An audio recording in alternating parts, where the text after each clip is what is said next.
Ang laki ng strawberry na 'to, oh, at ang taba. Buong-buo siya. Well, hindi siguro ito yung pinakamalaki ko na nakain. Parang ito yung second biggest. Yung first ko ata yung nabili ko sa Korea. Pero kainin natin 'to. Of course, yung ating condensed. In isang filming day ko na lang 'tong dalawa, guys. Kasi baka makalimutan ko. Pero kain!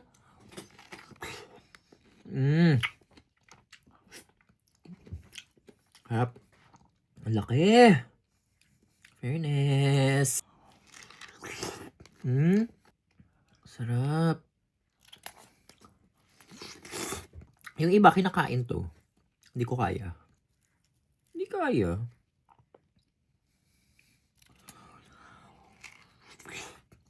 Dapat talaga pag nandito kayo sa Japan, ito yung kainin nyo.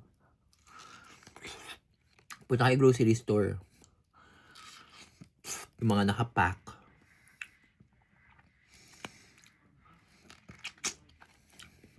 Alam, ubos na kaagad yung condense.